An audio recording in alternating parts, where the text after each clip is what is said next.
Hola y sean muy bienvenidos. Continuamos andando paso a paso la historia de América.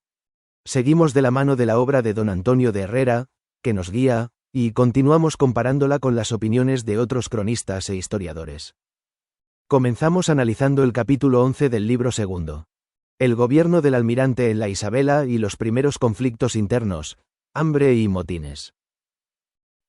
Despachados los 12 navíos de regreso a Castilla, y ya algo recuperado de su enfermedad, el almirante Cristóbal Colón comenzó a notar un cambio en el ánimo de su gente.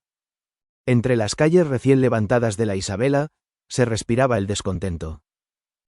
Muchos, fatigados por el trabajo, enfermos por el clima y decepcionados por la ausencia del oro prometido, empezaban a arrepentirse del viaje. En medio de ese malestar surgió Bernal de Pisa, contador de las Indias. Ambicioso y desilusionado, reunió a varios seguidores y concibió un plan audaz: apoderarse de los 5 navíos que quedaban y regresar a España por su cuenta. Era, como luego diría Herrera, la primera alteración que se intentó en las Indias, el primer motín en tierra del Nuevo Mundo. Colón, informado a tiempo, actuó con serenidad. Ordenó detener a Bernal de Pisa, abrió un proceso y decidió enviarlo a los reyes católicos con los documentos que demostraban su falta. A 2 de sus cómplices los sancionó con firmeza, aunque, anota Herrera, sus émulos lo publicaron por severo, sembrando la primera sombra sobre su autoridad. El cronista interpreta aquel episodio como el origen de todas las contradicciones que más tarde rodearían al almirante y a su familia. En su visión, la desobediencia de Bernal no fue solo una falta política, sino el nacimiento de la discordia americana, una fractura moral entre mando y obediencia. Durante el registro, se halló un documento escondido dentro de una boya de navío. Una denuncia secreta contra el propio Colón, en la que se cuestionaba su gobierno. El almirante, en vez de destruirla, la envió también a los reyes, confiando en que la verdad se sostendría sola. Herrera lo describe no como un hombre airado, sino como un magistrado que se defiende con la ley y no con la espada. Mientras tanto, la situación en la Isabela se volvía cada vez más crítica. Las provisiones escaseaban, el pan de Castilla se había agotado, ese pan extremadamente duro que llamaban bizcocho, y los cultivos locales aún no maduraban. La humedad y el calor afectaban la salud, y las enfermedades se extendían. Los soldados reclamaban por las tareas agrícolas, los hidalgos se negaban a labrar la tierra, por considerarlo indigno de ellos, los enfermos descansaban en chozas improvisadas, sin médicos ni pan. La disciplina se deshacía lentamente, como el ánimo de quienes habían cruzado el océano soñando con el paraíso y encontraban solo la dureza del esfuerzo. Herrera narra la escena con su habitual sobriedad, pero bajo sus líneas se siente la tragedia silenciosa de una comunidad desbordada por la realidad. El motín de Bernal de Pisa, más que un acto político, fue una expresión de desesperanza colectiva. Colón, lejos de rendirse, respondió con acción. Organizó la defensa, reafirmó la autoridad y, buscando revitalizar el espíritu de los suyos, decidió internarse en la provincia de Cibao, donde los habitantes hablaban de ríos con oro. Dejó al mando de la Isabela a su hermano don Diego Colón, hombre de carácter sereno y conducta ejemplar, y el 12 de marzo de 1494 emprendió la marcha. Partió con su gente organizada en escuadrones, banderas desplegadas y tambores sonando, no como quien va a la guerra, sino como quien lleva el orden. Herrera observa que esta expedición fue, más que militar, una procesión de autoridad civilizadora. Los pueblos locales, sorprendidos por el brillo de las armaduras, los caballos y la música, observaban con asombro el avance de aquella nueva fuerza sobre la tierra tropical. A 3 leguas de la Isabela, el grupo acampó al pie de una sierra escarpada. Colón envió cuadrillas a abrir camino, guiadas por nobles que tomaron en sus propias manos la labor del trabajo común. Desde entonces, aquel paso se llamó Puerto de los Hidalgos, símbolo de la cooperación entre la nobleza y el esfuerzo manual. El jueves siguiente, al coronar la cima, se abrió ante ellos una visión imponente. Una llanura inmensa, verde y fresca, que Herrera describe como una de las admirables cosas del mundo. 80 leguas de largo y 30 de ancho, cubiertas de flores y claridad. Aquel lugar fue llamado la Vega Real. Los acompañantes decían sentirse, como en el paraíso, y en contraste con el hambre de la Isabela, el paisaje parecía ofrecer un respiro de esperanza. Atravesaron la vega, acogidos por comunidades amistosas, hasta llegar a un gran río que los locales llamaban Yaqui. Colón lo bautizó Río de las Cañas, sin advertir que en su primer viaje lo había llamado Río del Oro. El cronista lo describe, tan poderoso como el Ebro por Tortosa. Allí descansaron y sintieron que la promesa dorada estaba cerca. En un río vecino encontraron diminutos granos de oro, y lo llamaron nuevamente Río del Oro. Los habitantes lo conocían como Nicayagua, y en sus afluentes, Bienicum, Coatenicum y Cibun, se hallaban rastros del metal. Fue el primer indicio tangible de las riquezas que imaginaban. El almirante creyó hallarse a las puertas del Zipango descrito por Marco Polo. Durante el recorrido, los exploradores notaron que, al verlos llegar, muchas familias locales se refugiaban en sus casas y las cerraban cruzando cañas en las puertas, creyendo que así se protegían. Colón ordenó que nadie causara daño alguno y que se ofrecieran presentes, con lo cual pronto salieron y se mostraron amistosos. El gesto, comenta Herrera, abrió un puente de confianza entre culturas. Más adelante, al llegar a otro río de aguas cristalinas, lo llamó Río Verde. Y al seguir su marcha por nuevos pueblos, observó el contraste entre la inocencia de las comunidades locales y la estructura marcial del mundo europeo que avanzaba sobre ellas. El 15 de marzo de 1494, el almirante llegó a un punto elevado que dominaba la entrada natural a las montañas del Oro. Lo llamó Puerto de Cibao, y allí se detuvo.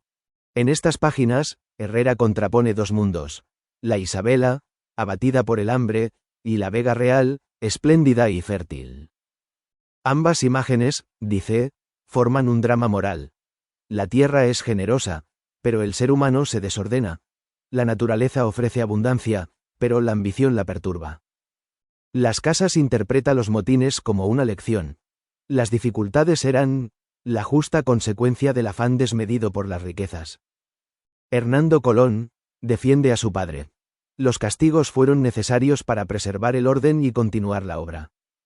Anglería observa que la rebelión fue fruto de la improvisación, demasiados caballeros y pocos labradores. Oviedo lo analiza con mirada administrativa. La culpa fue no dar a cada uno su oficio. Gómara eleva el tono épico.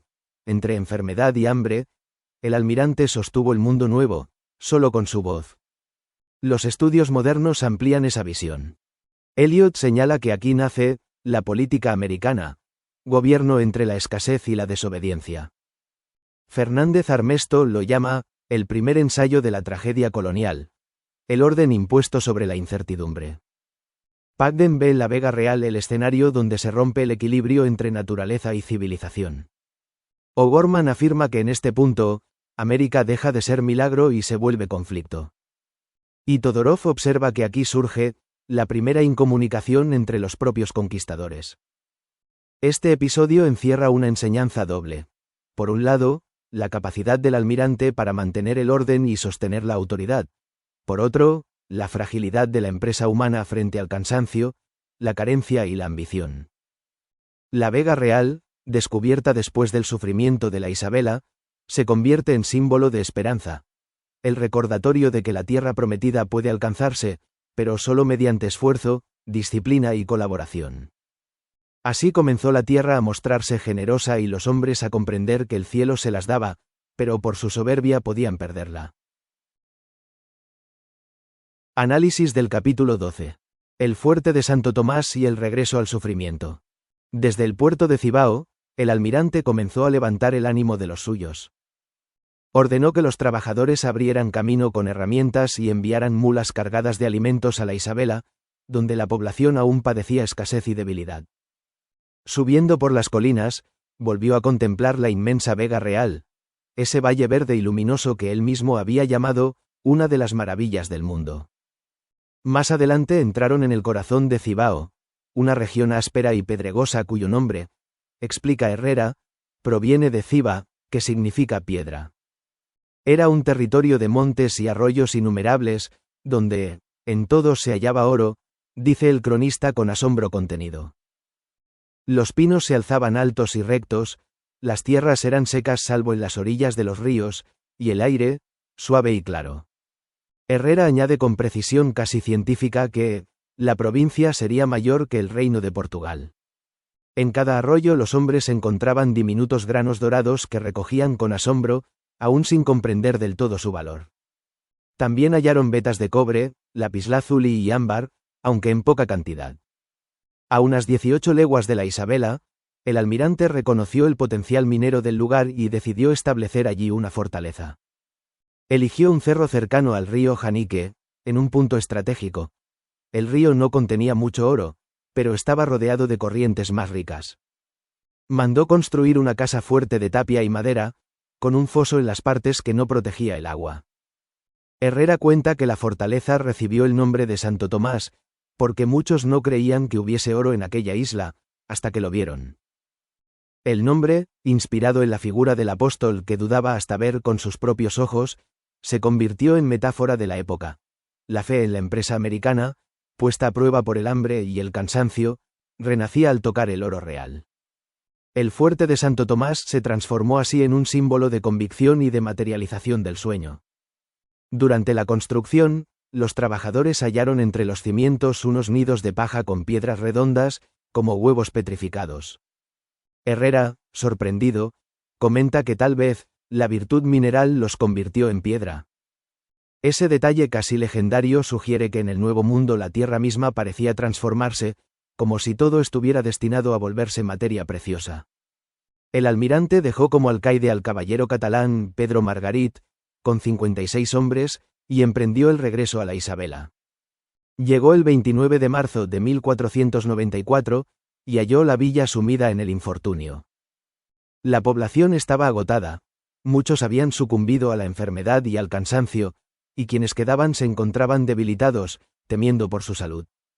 Las provisiones se habían deteriorado por la humedad del clima y la falta de cuidado de algunos oficiales.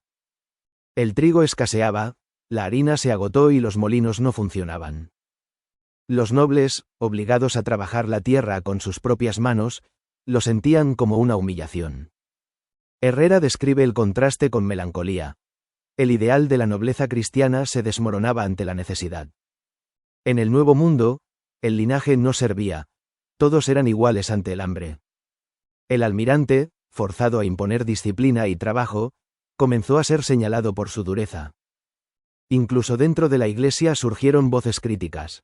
El vicario apostólico Fray Bernardo Boyle, enviado papal y figura respetada, mostró abierta oposición al almirante, acusándolo de falta de caridad. Pero, Herrera observa con ironía. Otros decían que su enojo procedía de no haber recibido raciones mayores para sí y sus servidores. Sea cual fuere el motivo, aquel desacuerdo marcó el inicio de la primera fractura entre autoridad civil y autoridad eclesiástica en las Indias. Colón, que hasta entonces había sido símbolo del ideal religioso y político, se encontraba ahora cuestionado por la misma institución que lo había apoyado. La situación empeoró.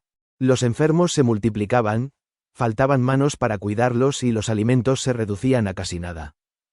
Se cuenta, dice Herrera, que en algunos días 5 personas compartían un solo huevo, o una olla de legumbres.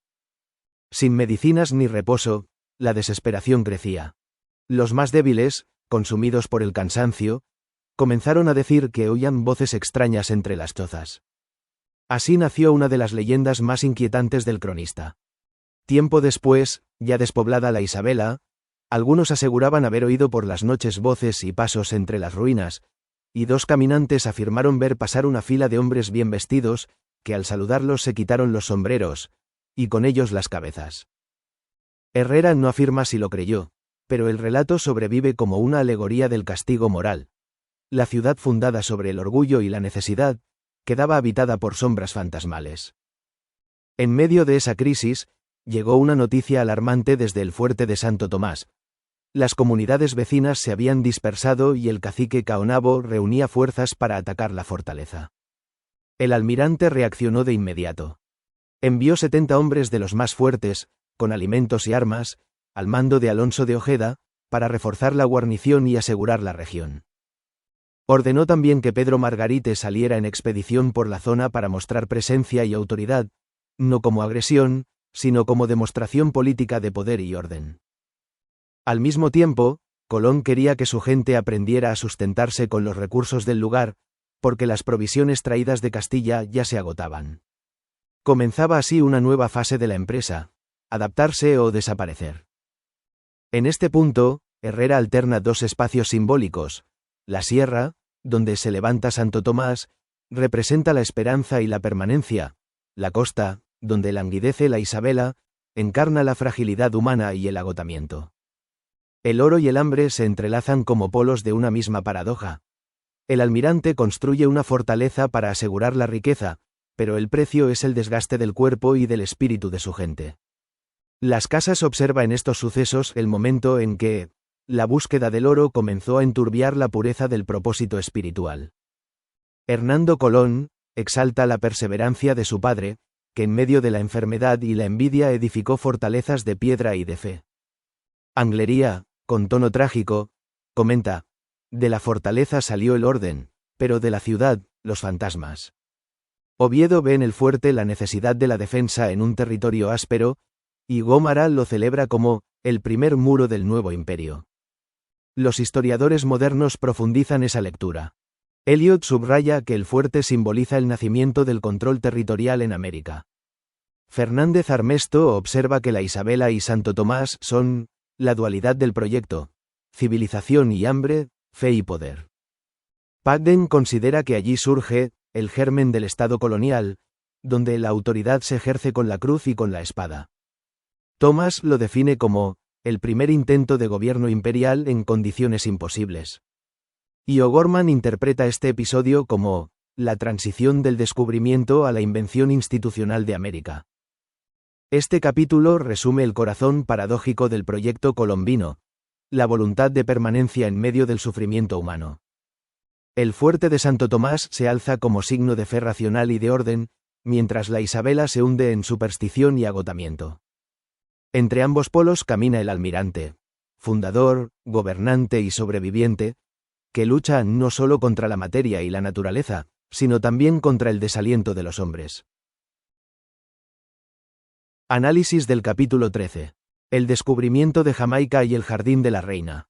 El capítulo se abre con la figura dinámica de Alonso de Ojeda, que el 9 de abril de 1494 parte de la Isabela al frente de más de 400 hombres, rumbo a la región del Río del Oro. Allí detiene a un cacique junto a su hermano y sobrino, tras un incidente que muestra la distancia entre dos mundos.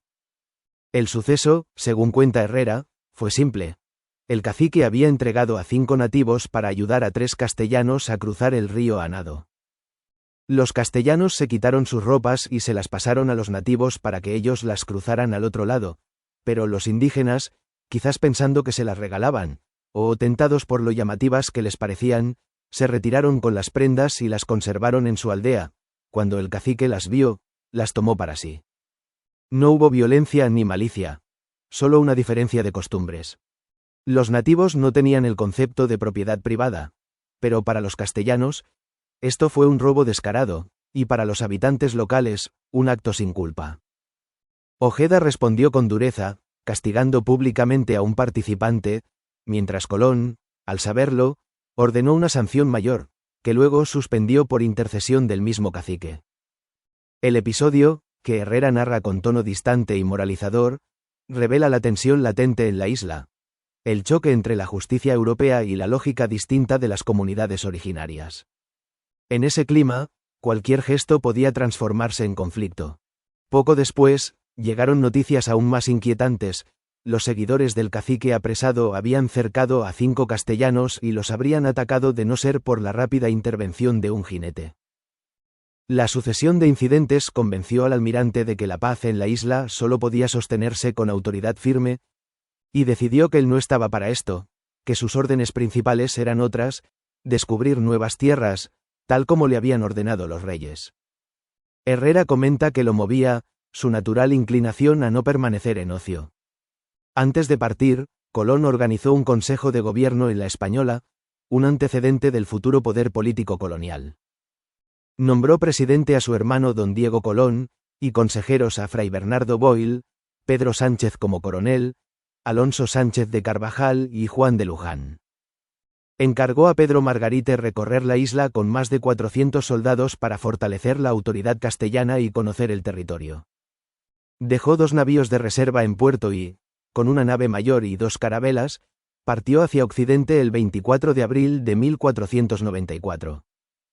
Con ese gesto, Colón establecía 2 líneas simultáneas del poder imperial: el gobierno sedentario, representado por la Isabela y su consejo, y la autoridad itinerante del descubridor, la flota que seguía el curso del horizonte y el descubrimiento. La expedición recorrió Montecristo, Puerto de Navidad y La Tortuga. Luego, con vientos adversos, alcanzó un río al que llamó Guadalquivir, en memoria del gran río andaluz, y el 29 de abril arribó al puerto de San Nicolás.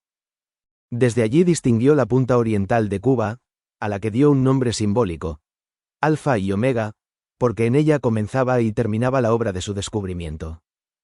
Atravesando el canal entre la Española y Cuba, una travesía de 18 leguas, Colón tomó la costa meridional de la isla y descubrió un gran puerto que llamó Puerto Grande. Las comunidades locales acudieron en canoas, ofreciendo pescado y amistad. Desde el 1 de mayo, la navegación adquirió un tono casi místico. Colón avanzaba por la costa, maravillado ante los puertos, los ríos que caían al mar y las montañas cubiertas de arboledas. Los habitantes salían en canoas innumerables, trayendo ofrendas y alimentos, convencidos, dice Herrera, de que los recién llegados venían desde el cielo. El almirante, cauteloso, correspondía con pequeños obsequios, cuentas de vidrio, espejos y cascabeles. Los intérpretes indígenas que viajaban con él mediaban en el intercambio, actuando como puentes entre lenguas y mundos. Era el momento más sereno del viaje, un encuentro sin conflicto, donde la curiosidad mutua sustituía al temor. La travesía parecía suspendida entre la historia y el mito. Siguiendo hacia el sudeste, Colón divisó una isla nueva, grande y hermosa. El 14 de mayo de 1494, llegó a sus costas y la llamó Jamaica, nombre que algunos identificaban con la mítica Babeque o Bohío mencionada por los navegantes lucayos. Herrera la describe con admiración. Le pareció la más hermosa de cuantas había visto. Las canoas se multiplicaban, rodeando los barcos como si el mar se llenara de vida. Pero cuando los castellanos intentaron fondear, las comunidades locales, precavidas, se mostraron hostiles. Una breve escaramuza bastó para dispersarlas, y Colón, evitando represalias, continuó navegando hacia un lugar al que llamó Puerto Bueno. Allí, tras un nuevo malentendido, se produjo otro choque menor, pero pronto volvió la calma y la navegación siguió, con alegría y rescates. Los vientos contrarios obligaron al almirante a regresar hacia Cuba, decidido a confirmar si se trataba de una isla o parte de tierra firme. El 18 de mayo, al llegar al cabo que llamó de la Cruz, una tormenta lo sorprendió con lluvias, truenos y relámpagos. La navegación se volvió peligrosa entre arrecifes y corrientes, pero la visión del paisaje compensaba el riesgo. Hallaba muchas isletas, unas de arena, otras de arboleda, y cuanto más cerca estaban de Cuba, más altas y verdes parecían. Fueron tantas y tan próximas que Colón las llamó el Jardín de la Reina, nombre que, según Herrera, les puso por no poder dar a cada una el suyo propio. La descripción de estas islas es una de las más bellas páginas de la historiografía de Indias. Herrera escribe: corrían canales entre ellas, por donde pasaban los navíos. Hallaron en ellas aves coloradas como grullas, tortugas grandes como rodelas, y de las islas salían olores muy suaves. En medio de aquel paraíso, los navegantes observaron con fascinación el arte de los pescadores locales. Usaban un pez llamado revés o rémora, que, atado por la cola con un hilo, se adhería a tortugas o tiburones. El pescador solo tenía que tirar del cordel para capturar animales enormes. Herrera narra este detalle con la curiosidad de un naturalista, su asombro por el ingenio humano igual al que siente por la naturaleza. Avanzando entre truenos y relámpagos, Colón llegó a una isla mayor, fértil y poblada, a la que llamó Santa Marta. Allí encontró papagayos, perros mudos, tortugas y aves coloridas. Los habitantes, temerosos ante los navíos, se ocultaron sin ofrecer resistencia. Era el cierre de su travesía por el sur de Cuba y las Antillas Menores, y el preludio de su regreso a la Española. El viaje, que había comenzado entre conflictos y tensiones, terminaba con una visión de serenidad y asombro. El jardín de la reina se convertía así en símbolo de reconciliación. El primer paisaje americano descrito como un paraíso natural, no como un botín, sino como una revelación estética. Las voces de los cronistas coinciden en reconocer el cambio. Las Casas lo llama, el instante más puro del almirante, antes que el oro y la discordia nublaran su espíritu. Hernando Colón ve en su padre una serenidad nueva. Parecía que el cielo se abría sobre el mar y mostraba su jardín secreto. Anglería lo define como un mapa de maravillas donde la geografía se funde con la poesía. Oviedo rescata su valor científico, el catálogo de tortugas, peces y aves, como inventario de un mundo recién nacido. Gómara lo resume con lirismo.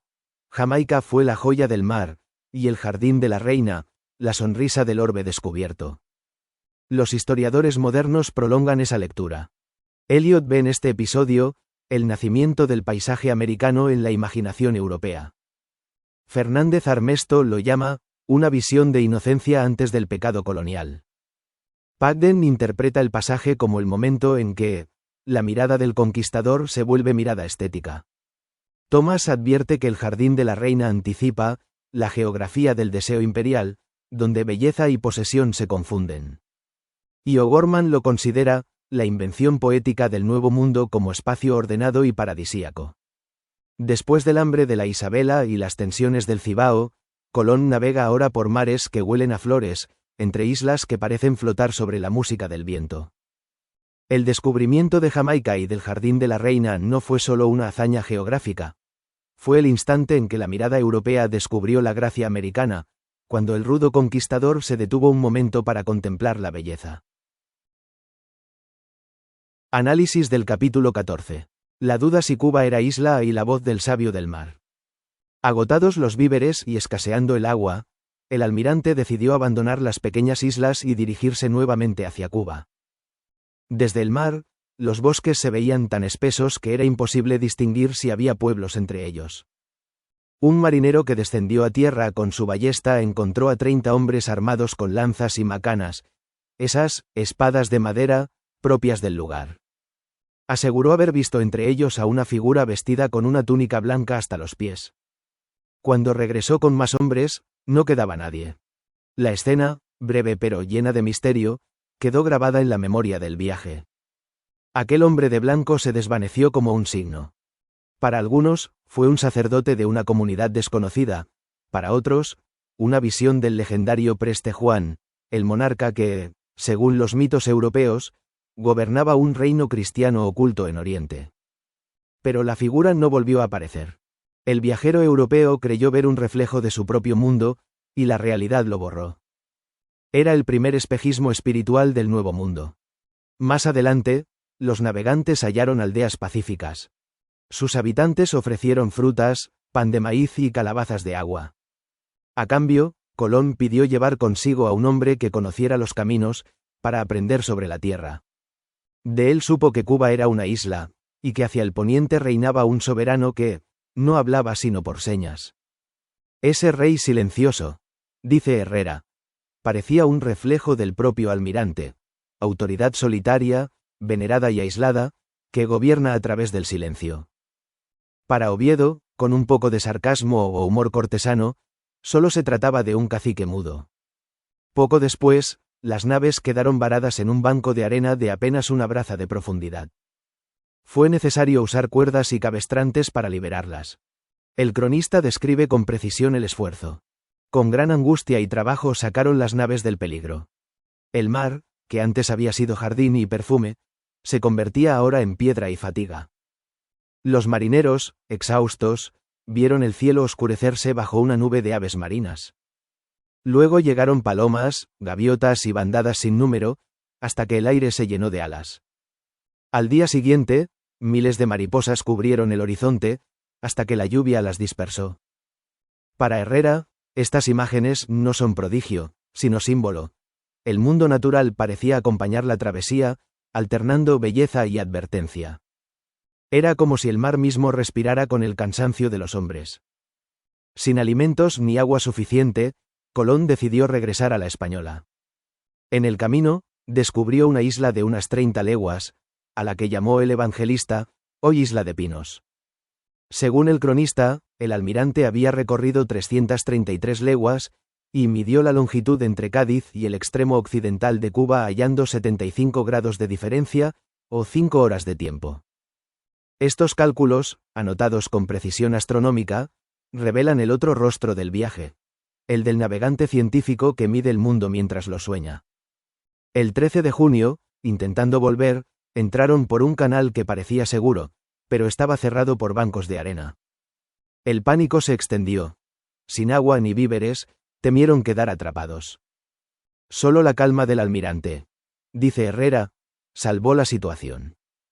Al salir, encontraron mares de colores. Uno verde y blanco, otro casi sólido, otro negro como tinta. Los marineros pensaron en presagios, el almirante dijo que los colores provenían del fondo marino. La tierra del fondo da color al agua, y no la tiene el agua por sí misma. Era una observación simple y genial. La verdad se refleja desde la profundidad, no desde la superficie. El 7 de julio, al llegar de nuevo a tierra, Colón mandó celebrar una ceremonia de acción de gracias. Mientras se realizaba, se acercó un anciano cacique, que observó con atención los gestos, el silencio y la reverencia de los visitantes. Cuando concluyó la ceremonia, tomó una calabaza con frutos de la tierra, se sentó junto al almirante y le habló con serenidad. Tú has llegado con gran poder y has causado temor. Sabe que hay dos lugares después de esta vida. Uno oscuro y triste, donde habitan quienes hacen daño, y otro luminoso y bueno, donde descansan quienes aman la paz. Si sabes que también morirás, no hagas mal a quien no te lo haga. Lo que aquí has hecho me parece justo, porque parece una forma de dar gracias al Creador. Herrera comenta que el anciano había viajado por otras islas, la Española, Jamaica y la que está bajo Cuba, y que el señor de aquellas tierras andaba vestido como sacerdote. El almirante, impresionado, escuchó en silencio aquella voz que no pedía oro ni alianzas, sino equilibrio. El cronista lo resume con una frase: reconoció en aquel hombre una filosofía sin letras. Era la primera vez que la voz indígena no aparecía como exotismo, sino como razón moral universal. El anciano expresaba, con palabras sencillas, una visión ética y espiritual, la existencia del bien y del mal, la inmortalidad del alma y la ley de la reciprocidad, no dañar a quien no daña. Las Casas vio en este episodio la prueba de que los pueblos de estas tierras conocían al Creador por luz natural. Hernando Colón escribió que su padre reconoció en aquel discurso la voz de una sabiduría inspirada. Anglería lo llamó filósofo indio, Oviedo, más escéptico, pensó que era tentación de los espíritus del aire, mientras Gómara dijo que aquel viejo habló con la templanza de un monje. Los historiadores modernos han releído la escena como una revelación intelectual. Fernández Armesto la define como la primera conversación intercultural en tono de igualdad.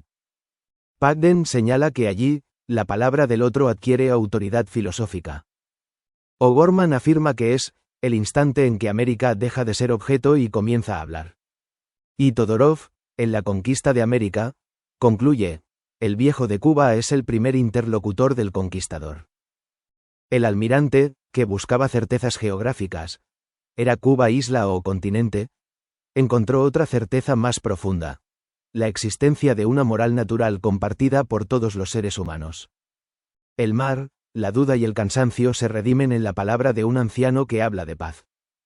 Y así, en la pluma del cronista, el descubrimiento de Cuba se transforma en el descubrimiento de una verdad más amplia: la humanidad común que une a todos los pueblos bajo el mismo cielo. Análisis del capítulo 15. El regreso del almirante a la Española y la llegada de don Bartolomé Colón. Apenas dejó atrás el lugar donde había escuchado la voz del anciano sabio, los vientos del mar parecieron volverse contrarios. Un aguacero intenso abatió los navíos hasta casi cubrir sus bordas. Las velas, desgarradas por el peso del agua, apenas pudieron recogerse, y el almirante ordenó echar las áncoras más firmes para resistir el empuje de las corrientes. El agua entraba sin descanso en las embarcaciones. Las bombas trabajaban sin tregua, pero no bastaban. Las provisiones se habían reducido a lo imprescindible. Una pequeña ración de bizcocho ya humedecido y una medida escasa de vino por persona. Solo el pescado que lograban obtener del mar sostenía a la tripulación. Herrera narra este pasaje con una sobriedad contenida, consciente de que no hace falta exagerar cuando el agotamiento habla por sí solo. En esas líneas, el descubrimiento deja de ser empresa gloriosa y se vuelve experiencia límite, resistencia del cuerpo y prueba del ánimo. El 18 de julio, tras días de fatiga, las naves alcanzaron el Cabo de la Cruz, donde pudieron permanecer 3 jornadas, acogidos con cordialidad por los habitantes del lugar. Pero el 22, empujados de nuevo por los vientos, regresaron a Jamaica, a la que el almirante dio el nombre de Santiago. La isla, dice Herrera, se mostraba fresca, poblada y fértil, con puertos frecuentes y alimentos abundantes. Las canoas acompañaban a los navíos, ofreciendo frutas y panes, más sabrosos que los de otras islas. Cada tarde, sin embargo, caían lluvias intensas. El propio Colón observaba que aquella humedad constante se debía a la espesura de los bosques, como si la tierra respirara agua. En una de sus bahías distinguió 7 pequeñas islas, una de ellas alta y densamente habitada. El cronista señala que el almirante creyó que aquella tierra era mayor de lo que realmente era, pues Jamaica no excede las 50 leguas de largo ni las 20 de ancho. La percepción seguía ampliando el mundo más allá de sus medidas reales. Cuando el tiempo se serenó, Colón puso rumbo al este, hacia la Española. Al cabo occidental de la isla lo llamó San Miguel, hoy conocido como Cabo Tiburón, y a la punta más cercana de Jamaica, Cabo del Farol. El 23 de agosto, una canoa se acercó con un cacique que gritaba repetidamente: «Almirante, almirante». Fue la primera señal clara de tierra conocida. Emergieron entonces en una pequeña isla elevada, a la que Colón dio el nombre de Alto Velo. Mientras los marineros subían a lo alto para buscar las otras naves, hallaron y cazaron lobos marinos reposando en la arena y aves que apenas huían al verlos. El detalle, recogido por Herrera con melancolía, revela una verdad silenciosa. El Nuevo Mundo aún no había aprendido a temer al ser humano. 6 días después, las naves se reunieron y continuaron hacia la Beata, y luego a la costa de Catalina, muy poblada. Allí supieron que los hombres de la Isabela seguían con vida. Pero al llegar a la provincia de Higüey, el recibimiento fue tenso. Arcos preparados, actitudes defensivas, desconfianza abierta. Herrera señala que era una de las regiones más firmes en su resistencia. El almirante, con prudencia, logró apaciguar la situación y continuó bordeando la costa oriental. Durante esta navegación, los marineros capturaron un gran pez de forma inusual, descrito como semejante a una ballena mediana, con aletas amplias a los lados, una manta raya. El asombro natural seguía acompañando cada jornada. Poco después, Colón observó un eclipse de luna y calculó con notable exactitud que la diferencia horaria entre su posición y Cádiz era de 5 horas y 23 minutos. A partir de ello dedujo la longitud relativa y explicó la duración de las tormentas. Incluso en el cansancio extremo, el almirante seguía midiendo el mundo. Fe y astronomía unidas en una misma mirada. Al pasar por la isla de la Mona, célebre por sus grandes melones, Colón cayó en un abatimiento profundo. Herrera escribe que pensaron que no resistiría. La tripulación, alarmada, aceleró el regreso, y el 29 de septiembre de 1494 llegaron finalmente a la Isabela. El almirante regresaba sin haber resuelto del todo si Cuba era isla o continente, pero con una certeza más honda: la fragilidad humana frente al mar, al tiempo y al propio destino. Al llegar, supo que su hermano don Bartolomé Colón lo aguardaba allí, y que la situación en la isla era delicada. El reencuentro fraternal, tras años de distancia e incertidumbre, fue, dice Herrera, de grandísimo contento. El cronista se detiene entonces para relatar la trayectoria de Bartolomé. Había viajado a Inglaterra para presentar el proyecto de su hermano al rey Enrique VII, pero el camino fue largo. Primero fue tomado prisionero por piratas franceses, luego, cuando por fin pudo llegar a Inglaterra, tuvo que aprender el idioma, y finalmente tener acceso a la corte y hablar con el rey. Todo esto le había tomado 7 años. Entonces, viajó a la corte de Francia. Bartolomé supo en París, por boca del rey Carlos VIII de Francia, que su hermano ya había cambiado la imagen del mundo. El rey francés, impresionado de conocer al hermano del artífice de tal hazaña, le dio 100 escudos para el viaje. Cuando llegó a Castilla, Cristóbal Colón ya había partido en su segundo viaje. Los reyes católicos, reconociendo su capacidad, le confiaron 3 naves con bastimentos y lo enviaron a las Indias. Bartolomé arribó en abril de 1494, mientras el almirante exploraba Cuba. Al reencontrarse, Cristóbal lo nombró adelantado, decisión que incomodó a los reyes, pues ese título correspondía darlo solo a la corona. Años más tarde, sin embargo, lo confirmarían. Herrera lo describe con equilibrio. Era hombre instruido, diestro en la mar, de carácter firme y decidido, cualidades que despertaban tanto respeto como recelo. El encuentro entre los hermanos tiene un sentido profundo. Cristóbal encarna la visión, el impulso creador. Bartolomé representa la organización, la disciplina, la administración. Sin decirlo de forma explícita, el cronista sugiere que el nuevo mundo necesitaba de ambos: el soñador que abre caminos y el gobernante que los sostiene. La figura del adelantado anticipa el orden institucional que vendrá. Y la reacción de los reyes anuncia el conflicto que marcará el resto de la vida del almirante: la tensión entre el descubridor y el poder de la corona. Las Casas celebra la llegada de Bartolomé como alivio de la casa colombina, aunque critica su severidad con los indios. Hernando Colón ve en su tío, el otro brazo del almirante, necesario para sostener la empresa. Anglería lo llama hombre de hierro y de entendimiento. Oviedo lo juzga con dureza. Sabio, pero temido.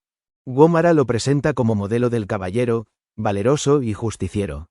Entre los modernos, Eliot subraya que la entrada de Bartolomé marca el paso del descubrimiento al gobierno. Fernández Armesto destaca el contraste entre el soñador y el ejecutor. Cristóbal crea, Bartolomé administra.